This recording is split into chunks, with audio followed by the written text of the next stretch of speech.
Okay, welcome back, everyone. This is the second and the much nicer half of the AGM. And to take us through this session, I'm going to turn over to Father Phil Sumner. Okay, thanks for that, Richard. Just to introduce Chine, first of all, I know that all the things that I know about her are from her own book, God is Not a White Man. She was born in Nigeria and then moved to the UK when she was about 4 years old. Her great-grandfather, I think it was a canon in the Anglican Church. So there's some sort of religious aspect there, but she's of an evangelical background, which is an interesting part for us because we're Roman Catholics, evangelical, and Anglican. There's something of everything there, which is great. She read theology at Cambridge University before training as a newspaper journalist. She was the head of the public engagement at Christian Aid and is a regular contributor to the BBC Religion and Ethics programmes. That includes Thought for the Day, the Daily Service, and Prayer for the Day. Her first book was entitled Am I Beautiful?, which links to some extent with the theme of today's talk as well, about the Imago Dei and seeing ourselves in the Imago Dei, everybody. She sits on the boards of several charities, including Greenbelt Festival, Christians in Media, and Christians Against Poverty. And she's also the director of Theos, which is a religion and society think tank. And then her second book, which we're going to hear more about today, I hope, through the topic of this afternoon's discussion, is, of course, God is Not a White Man. So it's over to you, Chine, and thank you so much for agreeing to do this for us. Can I butt in here a bit? Sorry. Chine, we had a bit of technical problem with the PowerPoint. Would you be able to do the honors for us? Would you be able to? Okay. I might not need it, so I'll try and do it without. I actually can't do things on my laptop. We've had to do a bit of shunting and stuff. So is that all right? That's okay. Yeah, that's fine. That's fine. I will probably do without the PowerPoint then, but that's fine. Good afternoon, everyone. Thank you so much for inviting me. It's nice to see at least one familiar face, although I prefer it when most people are listening are people I don't know, but nice to see you, Nana. Thank you for that introduction.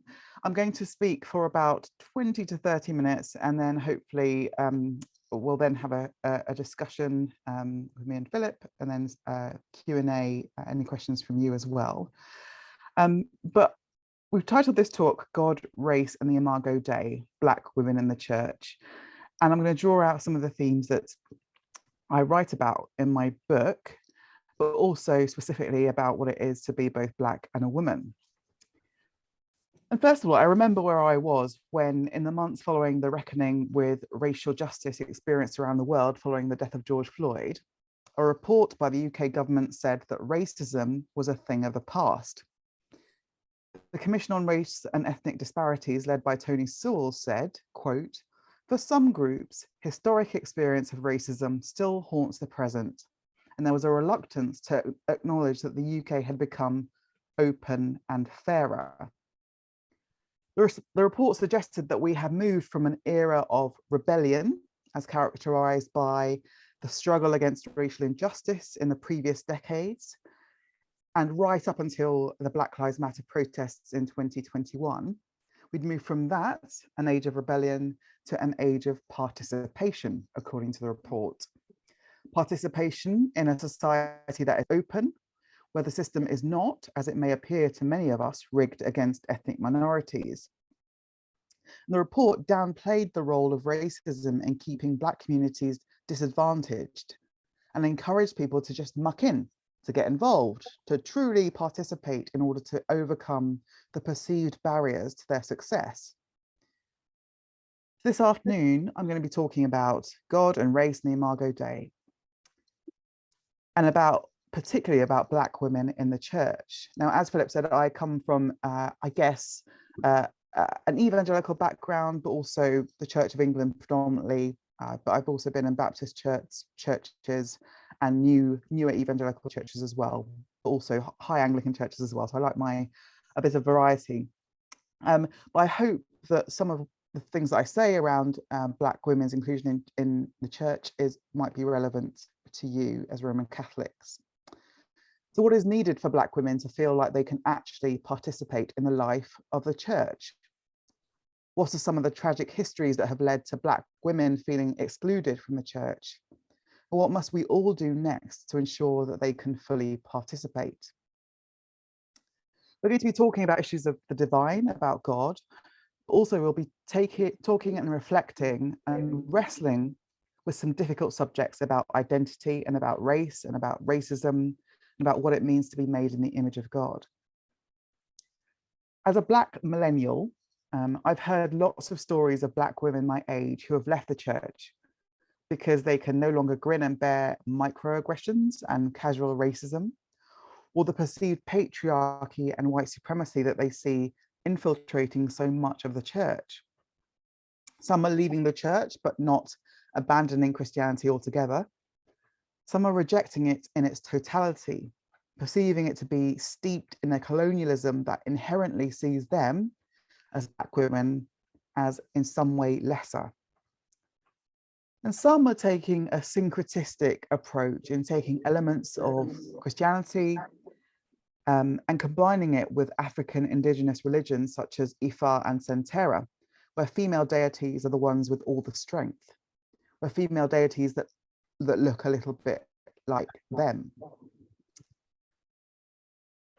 Now, for so many Black women who have grown up in church, we are disappointed with the way that white supremacy is writ large on the walls of the churches in so many ways. I don't think it has to be this way. I think Christianity can and needs to be redeemed from patriarchy and white supremacy if my sisters are to have any chance of coming back. For Black women to truly participate in the life of the church, perhaps it's important we see ourselves reflected in both the church and in God, if we are to feel like we can truly belong. Perhaps what we need is a recognition first that God is not white and that God is not a man. I found a translation of a Genesis 1 passage by Dr. Will Gaffney in the US, who's a Hebrew scholar, a Black womanist and Hebrew scholar. And I'm going to read the passage. When beginning, he, God, created the heavens and the earth was shapeless and formless, and bleakness covered the face of the deep. While the Spirit of God, she, fluttered over the face of the waters. And God said, let us make humankind in our image, according to our likeness, and let them rule the fish of the sea and the birds of the heavens and the animals and the whole earth, and over every creeping creature that creeps upon the earth. So God created humankind in God's own image. In God's own image, God created them. Female and male, God created them. So in these very first lines of Genesis, at the start of the Bible, we see that actually both masculine and feminine verbs are used for God in the original Hebrew. Masculine for God, feminine for the Spirit. Ultimately, God's human creation will reflect their creator as female and male. The translation follows that early pattern and uses pronouns of both genders throughout the passage.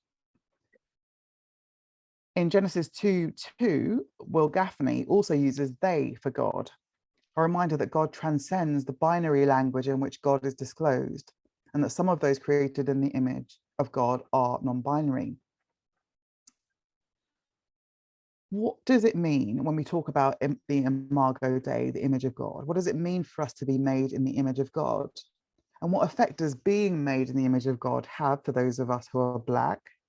What effect does it have on those of us who are Black and also women? What does it mean, therefore, for racial justice? I want to take you back to the summer of 2020, which was the context in which I was writing my book, God is Not a White Man. It was during the rise of the Black Lives Matter movement. And I realized that in the process of writing that book, despite all the chaos going on around me, despite how busy I was in my job and at home, I was really glad that I was writing at that particular moment in history, because it seemed to be that there was a reckoning with racial justice, the likes of which I had never seen in my lifetime. And I realized in that process that some of what we were talking about was actually about ideas of God, about the church and the church's complicity in racial injustice throughout the centuries. And I learned something really valuable in the process of writing my book about what it means for me as a Black woman to have an experience of God and to worship God and to understand and see who God is. In the opening of the book, in the preface, I write about going to Cambridge University to study theology. I had gone to university wanting to be a journalist, so that was my ultimate aim, despite studying theology. And one of my lecturers, I remember that he told me after reading one of my essays, he said, "You write like a journalist." And I was like, "Oh, thank you." And he said, "That is not a compliment in theology, because what you're doing is not presenting your own argument and your own experience." So I'll read a bit from the preface of the book. In this place, I had attempted to present a simple reading of theology as a series of intellectual arguments listed one after the other. This theologian thought this, and that theologian thought that. Like the journalist that I wanted to be, I had attempted to take myself out of the story, achieving in my essays the goal of being that objective writer, a faceless observer. And I had presented few of my own thoughts, feeling them to be unimportant and potentially distracting in writing academic essays about the nature of God. If I'm honest, as a Black woman, I've spent much of my life continuing to do this, suppressing the image of God in me, making myself smaller, accommodating the expectations of how others want the world to be. While patriarchal influences draw a box in which women must sit and conform, white supremacy quietens the unique voice of the Black experience. There isn't room for both. Perhaps I should have listened much earlier to the lesson that my Cambridge supervisor taught me, that actually my voice matters, not merely in the social justice or political sense, but because when it comes to theology, the personal account is just as important as the historic, academic, or intellectual. In the same way, my life experiences also matter. And this is arguably more true of theological explorations than it is of any others. Since God cannot be seen or touched in a physical sense, we can only experience God spiritually in our inner beings.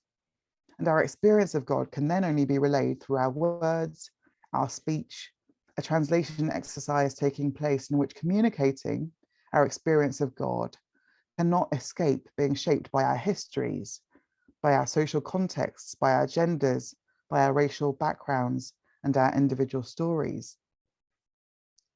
It is these personal stories that shape our knowledge of the divine. How can God be revealed except through the variety of different personal stories, physical realities, and cultural contexts in which humans experience God's presence? Now, my problem, however, is that for most of my life, having grown up in the church, the picture that has been presented is that God values some attributes, namely whiteness and maleness, as supreme. In my years of mainly white majority church attendance, I felt in many ways other and inferior as both Black and a woman. We're all made in the image of God, we're told, but maybe, just maybe, some of us bear more of a likeness. In writing the book, I also came face to face with the trauma of the lie that the church has perpetuated over years about people who look like me. When I talk about the image of God, it can be pretty on the nose to talk about literal depictions of God, which I am going to do a bit more of later. But when I talk about the image of God, the imago Dei, we're not just talking about the visible reality of what God looks like. We're talking about that essence of God that runs through humankind, the special somethingness, the uniqueness, that X factor, if you will. But the painful thing is that the special somethingness that makes us human, that thing has been denied Black people and women for centuries. And at some points that's been more obvious than at others, but it remains despite the reports, the racial disparities report suggesting that racism is a thing of the past. It continues, and unfortunately, it also continues in the church.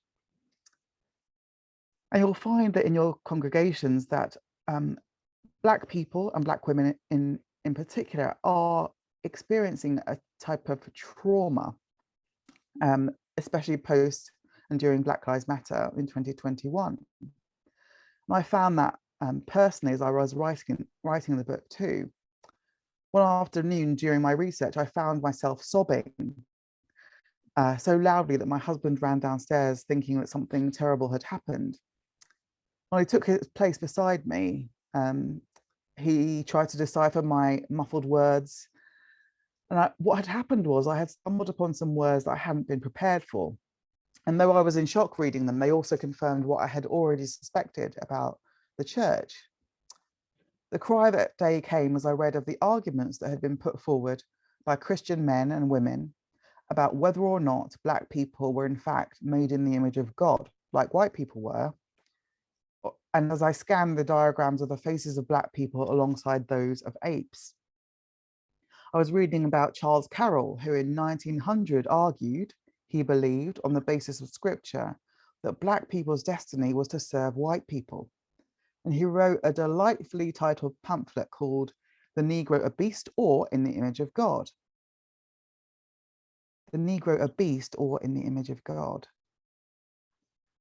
The 19th and early 20th century saw a number of different pseudoscientific and religious thinkers arguing about whether or not Black people were actually humans.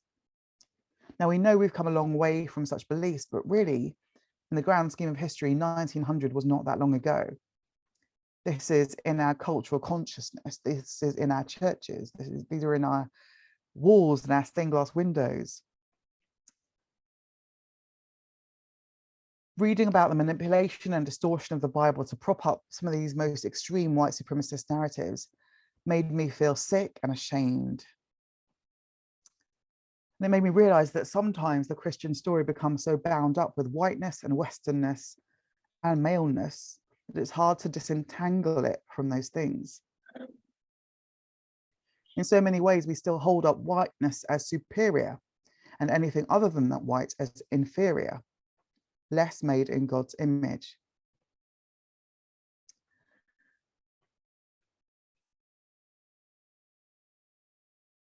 I realized as well in writing my book, at the time I was writing it during George Floyd's, at the time when George Floyd was murdered, I realized that by the time I had watched George Floyd's murder on my phone, really I had already become well acquainted with Black death and suffering. I'd come to expect the brutalization of Black bodies from a very young age, through observing and watching how Black people cautiously navigated our way through different contexts and witnessing how we were received. The clutched handbag, the subtle crossing of the street, how we were represented in art or in film or in entertainment. Blackness had long been associated with sorrow and suffering and death in my mind, long before I came to really understand what those things meant. I grew up with on-screen portrayals of the violence committed against Black people during the transatlantic slave trade, by watching films and TV programs, including Roots or 12 Years a Slave or Django Unchained or The Birth of a Nation or Glory. And these cultural images have throughout the years reinforced this idea that Black people should expect violence and danger. In so many ways, bodies, because of the history of colonialism and of slavery, Black bodies had been rendered or seen as worthless. Black bodies like George Floyd's or Chris Carber's. Now, the reactions that I have to these stories, past and present, are often visceral and physical. I remember standing in my kitchen, shaking after doing some more research within the book and being hit with what felt like relentless accounts of the violence against Black people that had been justified throughout the centuries. As I was reminded of the inhumane conditions that enslaved people kidnapped from their homes in African nations were kept in. I could almost smell the blood, the salty tears and the sweat in the belly of those slave ships, and hear the cries of these people who had gone from complete freedom to this nightmarish existence. I shook as I recalled the story of Reese Taylor. Reese Taylor was on her way back to her husband and young child after attending church in September 1944 with her friend Fanny Daniel, when a car drove up and stopped next to them on the road. Inside the car were 7 men, including US Army Private Herbert Lovett, who, after falsely accusing Taylor of cutting a white boy in the town earlier in the evening, forced her into the car at gunpoint. They then drove her to a patch of trees nearby and assaulted her.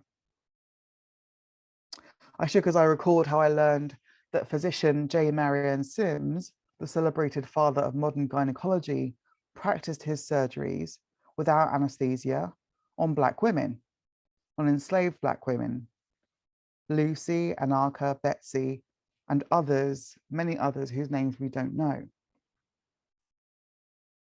The past 400 years of Black history is a story of brutalization and violence. It's hard for people like me living centuries after some of these atrocities and an ocean away from the worst of it to separate ourselves from the cruelty experienced by those who have gone before us. When I read or hear stories of the rape and abuse of Black women, the experimentation on enslaved Black people's bodies for white people's medical advancement, it's as if I'm experiencing this violence myself. Monica Williams, a professor and psychologist, describes this as vicarious trauma. This vicarious trauma is being felt, whether they recognize it or not, by Black people in your congregations, in your communities, including Black women. Monica Williams argues that race-based stress can be triggered through viewing racial discrimination, brutality, violence, or aggression through a third party, such as social media or watching the news, and suggests that racism should be included as one of the causes of post-traumatic stress disorder. Now, this is the racism that the government's reports last year said was a thing of the past. But so many Black women and Black people are still suffering through this vicarious trauma that's both present and historic. In the discussions with fellow Black Britons following George Floyd's death, I noticed that there was a common and familiar thread running through our conversations. When we watched George Floyd being murdered, what we were seeing was our own necks on the line, that sense of vicarious trauma that can cross the Atlantic just as it can stretch throughout the decades. Some wonder why it is that Black people in the UK take it so personally when Black people in the US are killed. I believe it's because we see ourselves in our American brothers and sisters, precisely because we see ourselves in other Black people everywhere. Close bonds form between oppressed groups in a way that can't really be understood outside those groups. In Nigeria, where I was born, there's a real strong sense of communal ties that can't be broken. And it's expressed in the Zulu language that many of us have heard, a word that many of us have heard, which is the term Ubuntu. I am because we are. We see ourselves in George Floyd, just as we saw ourselves in Breonna Taylor and Stephen Lawrence and Rodney King and Martin Luther King and Malcolm X and Chris Carber and lynched Black men and women throughout history.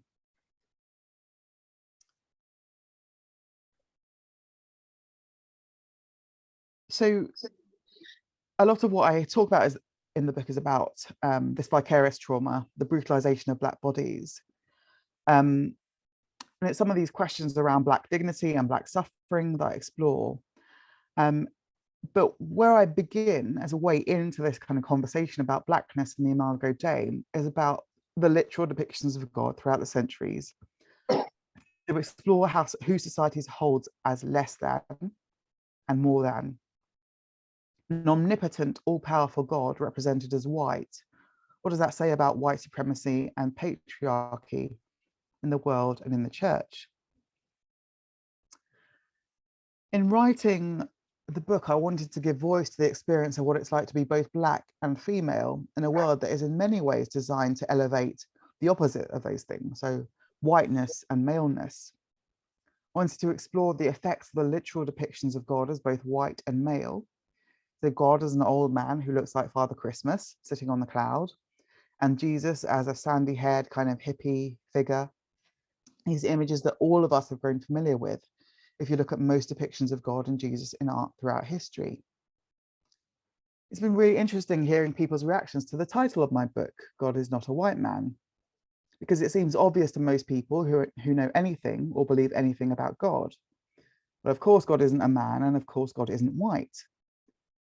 But if you look back at centuries of theology and practice within the church, what you'll find is that white supremacy or white superiority and patriarchy are writ large on the walls of the church. And there's this pervasive message that seeps in when you look at church leadership or the theological voices that are listened to, or even the very notion of Christianity itself as being a white European religion. While you might think it's obvious God is not a white man, the practices of the church have suggested otherwise. The book isn't just about the literal depictions of God, but I use it as a metaphor and an intended double meaning to say that not only is God not a white man, but white men are not gods, and explore how white supremacy is pervasive in so many areas of our society. The first time that I encountered God in my image was in reading a book called The Shack. I wouldn't take all my theology from this book, but like millions of others, I had been reading this New York Times bestselling novel by Canadian author William P. Young. And it tells the story of a man who, torn apart by grief after an unspeakable tragedy, encounters God in three persons in a shack in the middle of nowhere. In the film and the book, God is represented by the Holy Spirit in the form of an Asian woman, Jesus in the form of a Middle Eastern man, and Papa, God the Father, in the form of a curvy Black woman.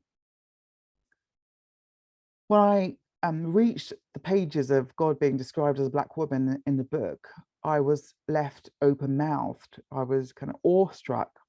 I remember calling my mum, who had read the book before me, and we were excited and we were overwhelmed. We were also rendered speechless. And when the Hollywood film came out a few years later, God the Father was played by Octavia Spencer, an American actress who ironically had played Minnie Jackson in the civil rights film The Help. So seeing her on screen brought it home to me even more. Here she was, a beautiful, curvy Black woman playing the Almighty. This isn't something that we'd ever campaigned for or even consciously thought about, but there was something liberating in seeing, even for that short period, a God in whom we could really see ourselves.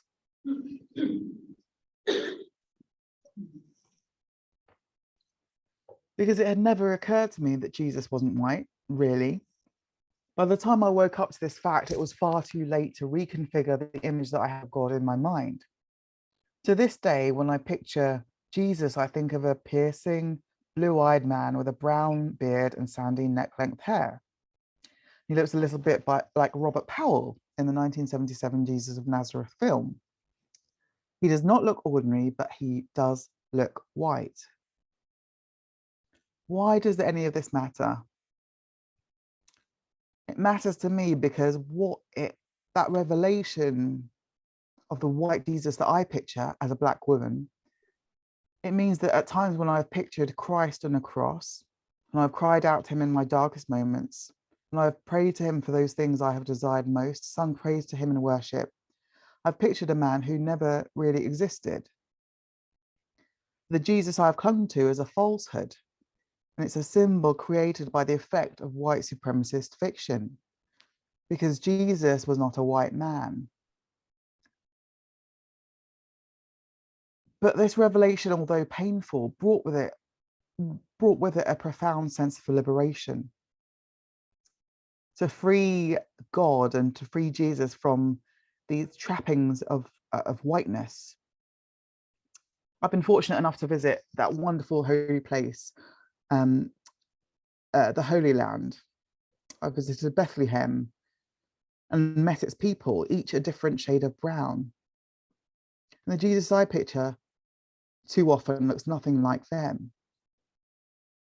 White Jesus is the logical consequence of a world that values whiteness as supreme. If you think about the most famous artworks picturing Jesus, from Salvador Dali's Christ of St. John of the Cross, to Holman Hunt's Light of the World, to Da Vinci's Salvator Mundi, they all depict Jesus as white, with long hair and a beard. Unseeing and reimagining white Christ in the minds of believers is almost impossible. And in a world where whiteness is power, then of course, an omnipotent, all-knowing God must be white. God could be nothing else. What does that say about the rest of us? Those of us who are not white, those of us who are not male. In some ways, white Jesus is obvious in a world that values whiteness as superior in the hierarchy of race. But there's hope. Because what I love about the Christian faith at its essence is how it turns things upside down, where the last shall be first. The stories that tell us that if you want to become powerful, then you must give up power.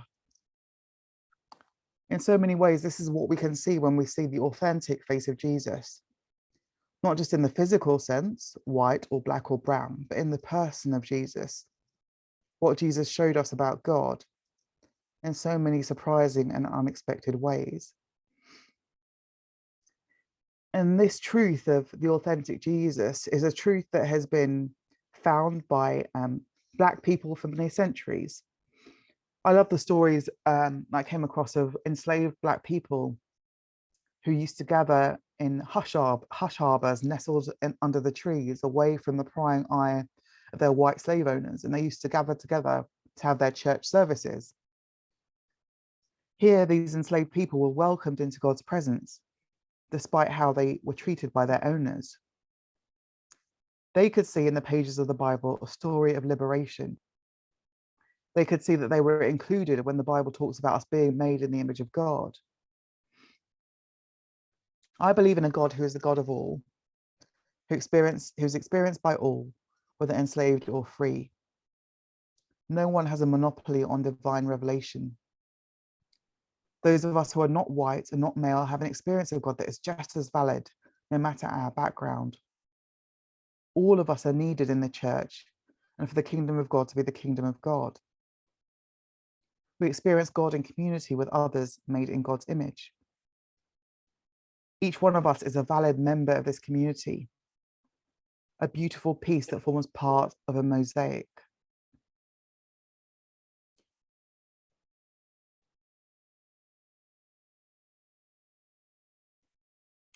I came across this quote from Cole Arthur Riley in her book called This Here Flesh, in which she writes about how Dietrich Bonhoeffer wrote, "In a Christian community, everything depends upon whether each individual is an indispensable link in a chain. Only when even the smallest link is securely interlocked is the chain unbreakable. A community which allows unemployed members to exist within it will perish." And Cole Arthur Riley writes of that Bonhoeffer quote, "When he uses the word unemployed, I don't believe Bonhoeffer is talking about unemployment in the economic sense, but rather a fostering of purpose. He meant that each part of the community would have agency to affect the whole in whatever way that may be. That the community's survival would depend on each link. I have a friend who calls this mutuality. The truth that says we don't just welcome you or accept you, we need you. We are insufficient without you. One part's absence renders the whole impoverished in some way, even if the whole didn't previously apprehend it. In mutuality, belonging is both a gift received and a gift given. There is comfort in being welcomed, but there is dignity in knowing that your arrival just shifted the group toward deeper wholeness. People talk about God as three distinct people in one. If this is true, it means the whole cosmos is predicated on a diverse and holy community. And if we bear the image of God, that means we bear the image of a multitude. And that to bear the image of God in its fullness, we need each other. Maybe every culture, every household, every community bears that image in a unique way. It's in the celebration of diversity and difference, and including different voices, those including those of Black women, in seeing and hearing things in new ways that we can be awakened again to the beauty of the Creator God. And we can become a place in which Black Christian women can truly feel like they belong. Stop there. Thank you so much for that, Chine. I'm very much aware, after some of the phrases that you use, that as a white man now, I'm going to be questioning you. I hope it doesn't feel as though I'm joining the patriarchal community that we've spoken about and you've written about. White privilege is something that you do talk about quite a bit, white supremacy. You talk through in your book about Azariah Franz Williams using the term critical whiteness theory. And all of this sort of stuff really jars, we know, with people like Kemi Badenoch and other people within the government at the moment. In fact, Kemi Badenoch talked about the repetition of the victimhood narrative is very poisonous for young people. I just wonder how you react when you hear that, and what sort of things can you say to say, look, you're going down the wrong road. You are perhaps understanding it from their perspective, I don't know. To me, it's not understandable. But how do you feel and what do you say to somebody like that? Yeah, I think it's important to recognize the complexity of this question and the issues and the nuance, because in some ways, if you look at people like Kemi Badenoch or the Tony Sewell, the author of the report, and others who, in my view, the government uses to say, see, you know, racism must be over if these Black people are saying it is. I understand where they're coming from, which is, in their view, they've made it, haven't they? They're in government. They get to go to the number 10.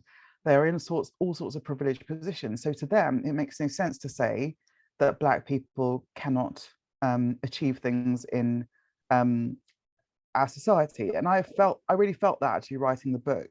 In some ways, I'm quite self-conscious about the fact that I'm middle class, Cambridge educated, and to be honest, I felt very lucky through the education system that I didn't experience some of the barriers that some others do. What I don't do is say that those barriers don't exist, because they clearly do for so many people. So exceptions to the rule don't mean that there is no racism. What I think that people like who are afforded privileged roles, who have been able to receive a good education and haven't received the barriers or come up against barriers that lots of Black people have, our role should be in making sure that other people in our communities can experience the same, that there aren't those barriers. So we need to do everything we can to pull those barriers down. I don't think it helps to say, well, you just got to pull yourself up by your bootstraps, and you've just got to be cleverer, and the cream will rise to the top. But that's just not necessarily true. However, a part of me also recognizes that people like Kemi Badenoch or Kwesi Kwarteng, people in the Conservative government who are Black, have received criticism because they're not socially, they're not lefties. And there are, people say about them, oh, well, they're not really Black. But actually part of equality is about recognizing that you can be a Black Tory, or you can be a Black person who has conservative views. That we can't just all be in the boxes in which we're placed. So yeah, I could go on and on about that, but yeah, I think I recognize where they're coming from because of their view of the world, but what they can't do and what they shouldn't do is say that their experience is therefore universal when it's clearly not. And I think you do refer as well to the Macpherson report, and you walking past where Stephen Lawrence was killed, and that because you're living in that area. Macpherson came out with the whole stuff about colorblind approaches being part of institutional racism. And you quote Martin Luther King in the book, saying that people should be, you're referring to somebody else saying this, of course, people should be judged by the content of their character, not by the color of their skin. It seems almost that Martin Luther King is going against the colorblind, saying that the colorblind approach is a right approach. But in fact, people like Dr. Jocelyn Maxime and others, you talk about the self-portrait in your book as well, your own self-portrait. Jocelyn Maxime talks about that same thing happening so often for Black people, that they paint themselves or see themselves through the white image. To me, the colorblind approach has to be sort of rejected, that we need to see identity. But again, so many people, Suella Braverman at the moment is talking about the diversity training for police is just a waste of time. And identity politics, this whole term of identity politics linked with colorblind approach. How do you react to that?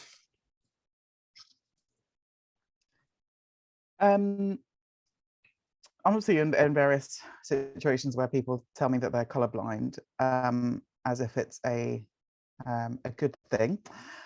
The problem with colorblindness is it's just not true. I mean, people say that they're colorblind, but they're just not. So this pretending that we're not colorblind or we don't see color is just false. Number one, but it's also, let's say that you are colorblind. What that means is that you're not seeing me as myself, which is a Black woman, and that's not a bad thing. So you don't need to be colorblind about it either. So colorblindness, it's a false attempt, an inauthentic attempt to say that we're all the same. Yes, we're all equal and we should all be equal, but we're not all the same. And I write in the book about the imagery of the church or a society as a mosaic. So we're all different colors, we're all different shapes, but we all fit. We all should fit in a beautiful picture that makes sense when you step back and look at it as a whole. I think I think what I've also realized in this process is that a lot of what could be said about my trying to draw attention to what it is to be a Black woman in society, I'm guilty of not seeing the world through the eyes of someone who has a physical disability. And if I form a relationship with a person who has a physical disability, you can't help but then see the world differently. You can't help but then see how the world is geared up for those who don't have physical disabilities. So to me, it's also like saying to someone who has an obvious physical disability, I don't see you, I don't see that. Well, what do you mean you don't see that? Because that is part of my identity, that's part of who I am, and it's just incorrect and inauthentic to say that you are colorblind or blind to another part of someone's identity. Okay, I'm going to pass it over after this next question to everybody else to ask questions as well. But there's a difficult phrase, it seems difficult, that comes out of your book. Whiteness, and I'm sure you don't mean white people here, but whiteness is an idol that needs to be destroyed in order for people to be able to see God clearly. Can you unpick that for us a little bit? Yeah, it's definitely not white people. But I think in that kind of exploration of whiteness, I draw out, lots of research and writing and theology and ideas about whiteness as it's a thing that needs to be named, that it's out here. I think a lot of people can fall into the trap of thinking that whiteness is just the default human, and it's like in the background, and everything else is the texture, and everything else is other. But a lot of people don't realize how pervasive whiteness is, including in church and theology, how it is so difficult to see it for what it is, to kind of call it out and name it and draw it out of how we run our church services, how we do our theology, how our buildings are designed or decorated. And I think that obviously I think that God is not, it's not that God created whiteness as the default and therefore everything is other. It's not that God is white, it's not that God holds whiteness as superior. So I think if we kind of recognize the hold, I guess, that whiteness has over a lot of us, potentially all of us, and until we kind of pull it down, then we won't be able to really see God for who God is. So yeah, it's not about white people, but it is about the idol of whiteness, which seems harmless and the default, but really I think it's potentially dangerous. Thanks for that. Richard, I'm going to come back to you because you can see the people in the room there. I can't see them. And you can also see people on the screen. So if there are people now that want to ask questions, if you would let Richard know either by putting your hand up on the screen or by letting him know in the room. Audrey has her. Audrey. Well, it's Elizabeth actually that has her hand up, I think. No, it's not. It's both of us, Phil. Okay. Good afternoon, everybody. First of all, Chine, please may I first say thank you, right? I'm going to start this by saying thank you. I do not think that people really get just the courage it takes to tell our truth. So the first thing that I want to say to you is thank you very much indeed. The second thing I want to say is, I agree. I'm a broadcaster, and George Floyd played a massive role in terms of my thinking, if you like, and development since 2020 onwards. Something that you didn't touch on is, there's a lot of black folk married to white people. So not only were we dealing with black trauma, we were dealing with this whole thing of white privilege in our daily lives. I mean, it's huge. My question to you, I've got, could be 3 million, but my question to you is, the kind of consensus of opinion is, racism, it's done. And anyway, if it isn't done, it's better, because look at all these schemes that we've got for all these 18 to 35-year-olds that we want to bring in as interns or apprentices. So, obviously it's done. How can we get people to understand that, this phrase that is used so often, things are better than they used to be? How can we get them to understand it's not good enough? I don't really care that they're better than they used to be. I was born in this country and I am 60 odd years old, and I did not know that there was such a thing called black trauma until I was in a turmoil. And then it was explained to me. And black trauma is something that's been ignored by the government, by the health service. It's what black people are going through all day, every day, made worse by George Floyd.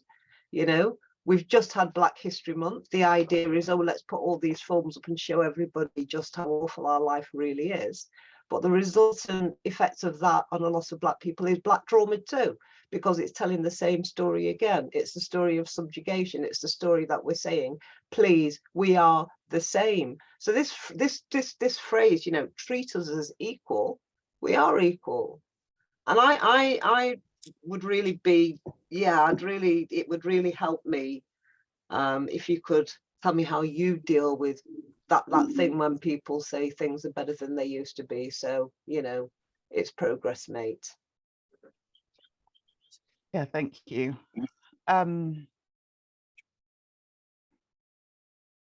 Yeah, it's like you say, in reality, well, obviously, yes, obviously, yes, it's better. Yes, I am not an enslaved person, but is it really that much better if a Black person can be killed in the street by police officers? Like, is it really that much better if Black people are disproportionately you know, punished for crimes? If they, you know, there are so many different ways and so many different areas of society where you can point to the fact that Black people are not seen as equal and are still subjugated and are still oppressed. What I think is important is for us to keep talking about it. I think in 2021, it felt like, oh, maybe this is it. Like, maybe this is the bit where we get over it. And, you know, 2 years on, it just feels like something that people are, it's not the, I guess, the sexy thing to be talking about right now. So many other things have got in the way, but I think we need to keep talking about it. I'm often in a lot of situations where I'm talking about, you know, this Black trauma. There are moments where I feel it myself and I have to kind of catch myself and stop. But there are moments where I'm overwhelmed again by all of it. I don't think everybody has to do that. I don't think every Black person is called to talk about their trauma in front of audiences, but I do feel that I am and I can do it. I would also say quickly, sorry, because I know because of time, I write in the book a lot about being married to a white man and what just experiencing what the world is like for him, which in a way that's very, very different from from me. So I talk about how I went to Nigeria and with him went for my grandmother's funeral. We were in a Methodist church, you know, 200 Nigerians. My husband's the only white man there, and the minister of the church said, you know, stood up and he said that we were particularly blessed that day because Mark McDonald was there with us and everyone applauded him. And I thought that is not my experience of being the only Black person in a room or the only he was an ethnic minority. But I would say quickly is that what we also need to do as Black people is to talk more and recognize Black joy, the beauty of Black existence. So James Cone talks about basically not letting, oh, I can't remember the quote, I just had it. Yeah, to highlight the beauty in Black existence and not letting the violence and oppression have the last word. There are so many examples of Black joy and how Black people have overcome despite the violence and oppression, despite all of the tragedy. So I think for us as communities, we need to celebrate that and remember that and talk about that too. Okay, well, you know, that is one of the things that I did. Thanks for the answer. Elizabeth has got a quick question. Yes, mine is very quick, and thank you very much, Chine, for really what I feel is covering the real story at the hub of yeah, it's one of the pivotal pillars as to what our experience is, if we not just if we are Christians, but just in society.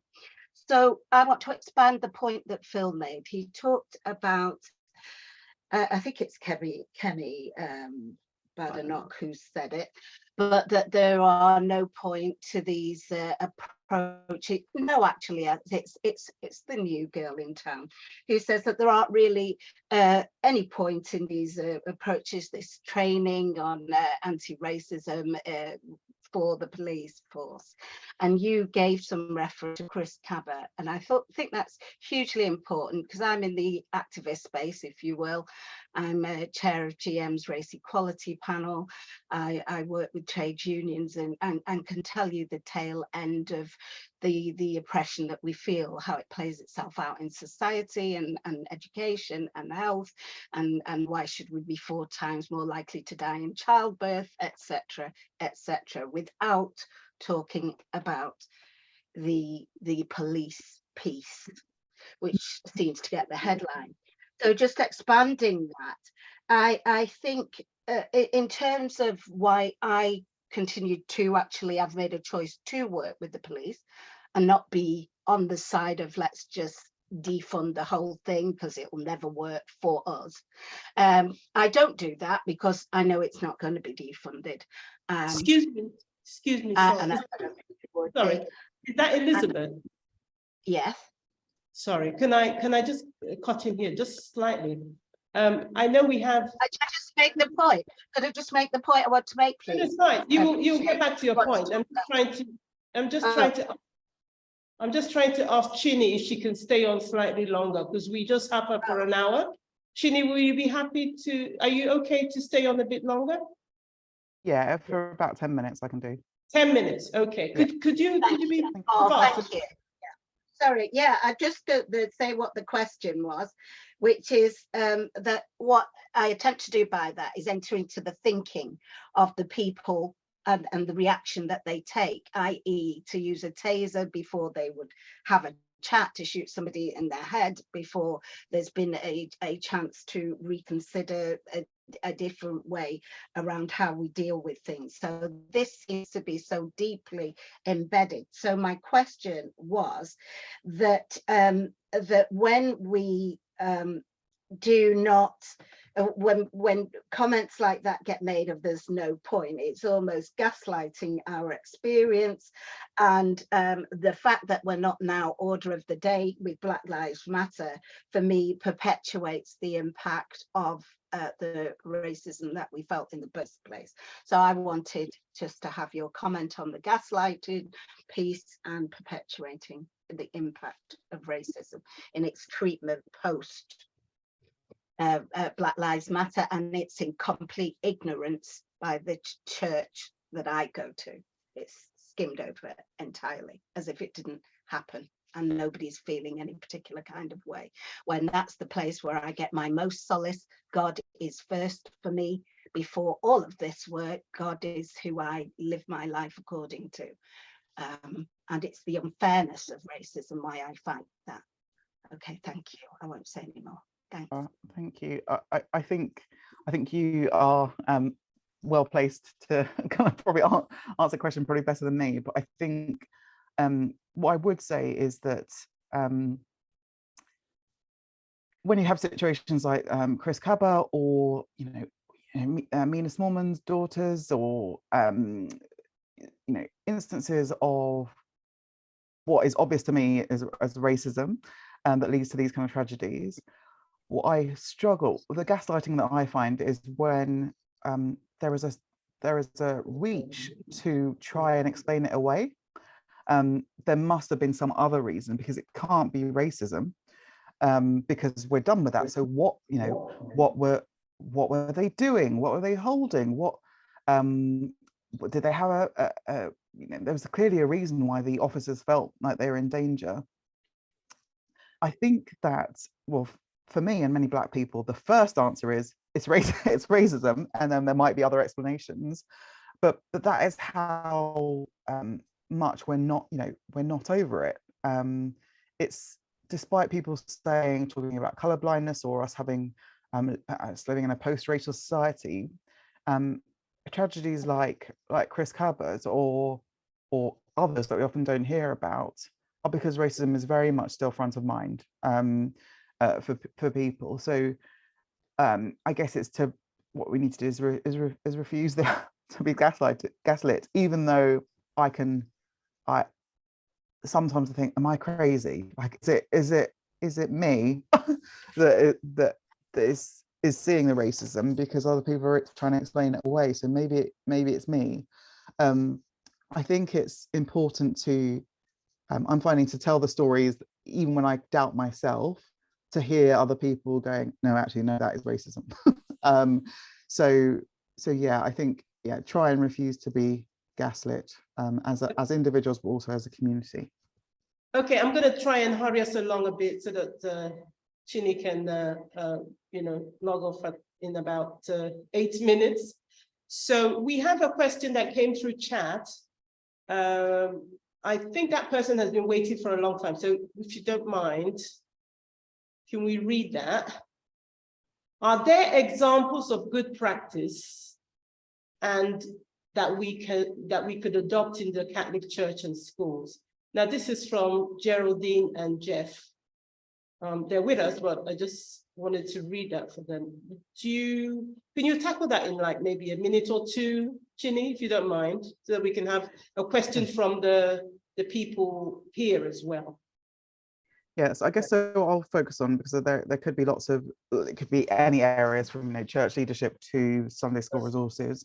I think if we're talking about the literal depictions of God and Jesus, that's a simple thing to start with, making sure that there aren't that there aren't only pictures of white God and white Jesus.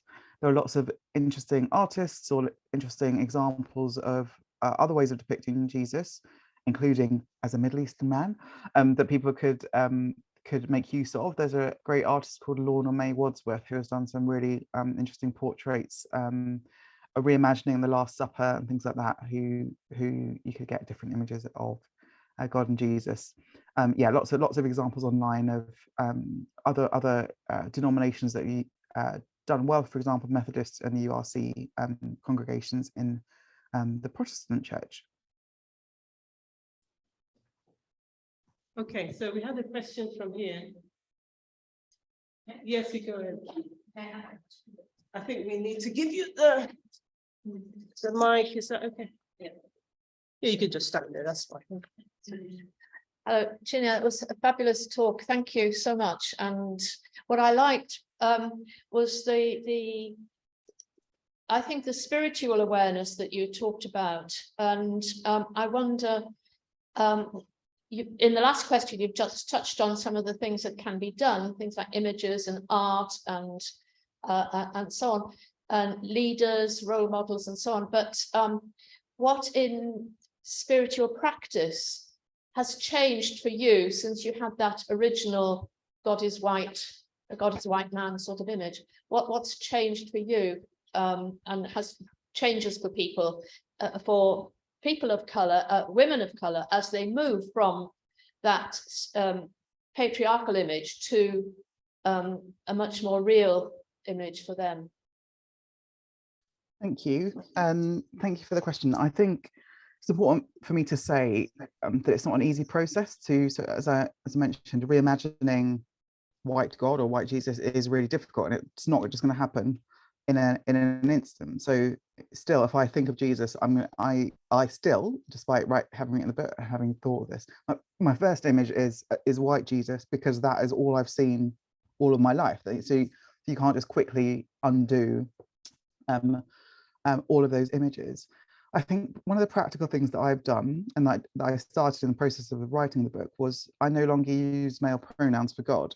I might slip up sometimes, but it was a deliberate, almost like spiritual practice to describe God as God, or not as he. And it is really difficult, and sometimes it makes sentences awkward when I'm writing articles. But for me, it helps me. I think language is really important, and it helps me in kind of thinking about God as God. There is also something for me, all of this is really about why have I written this? Why do I talk about this stuff? It's because I think God is bigger than a white male box, and we put that we put God in. I think God, in reimagining and thinking about God as not just in this kind of white box or this mailbox, God becomes bigger. So describing God as God in a way that is very otherworldly, that is bigger than us. The whole point is to make God bigger rather than smaller. So that has helped me to have a more, I guess, expansive view of who God is spiritually. Great. Do we have time for just one more, or should we close on that? Is anyone desperate to ask a question, or should we? Yeah, go on. Just one more. I study A-level theology, and actually I'd quite like to study at university as well. And in school we've been looking at religious language. If you think that a sort of paternalistic view of God isn't helpful, how do you think we should, what kind of language do you think we should use? Yeah, so excited that you're studying A-level theology. I hope that you kind of take it further because we need good theologians, especially women and young people. So yes, I think, yeah, as mentioned, I have decided not to use male pronouns for God. I think it's also about thinking about our reading lists and recognizing that there are some really amazing theologians from the global south, or who are women, or who are Black women, who or kind of womanist theology, in which so people like Will Gaffney, who I quoted at the start, in reading her work, I'm able to see Bible stories and passages that I thought I was very familiar with in completely different ways. And I think that's part of the importance of this work, and kind of the theology as academic is for us to have different perspectives. Because when I was at university, it was all predominantly we explored work from white men, 19th century Europeans, and that's not a very big part of the world. So it can't just be that we're looking at theology from those perspectives. So I guess reading different voices and writers and theologians helps us to have different language about who God is, and then different understanding and ways in to the experience of God. Okay, as always, the clock is our enemy. I just want to say thank you so much, Chine, for being with us and talking to us today. And say to everyone, thank you for coming. Just finally to say that this is a conversation that CARJ intends to continue. The first step in that is that we've bought copies of Chine's book, and we'll make them available to those who promise that they will read the cover to cover. So we'll keep in touch with you as we continue this conversation in different ways. And for now, thank you and have a good weekend. Just to say, how many books do we have to give out? Well, right now we have 10, but I've taken a few. So we can post out maybe about 4 to the first 4 people we get an email from. So. Or walks through the door. Yeah, well, send in an email as soon as we finish, and we'll see if you can make that. Or go to your local bookstore. Oh yes, that's another option. That's another way to do it, is to buy it and support the work of Chine. So thank you everyone, and thank you for coming. Have a good rest of the weekend. Thank you so much.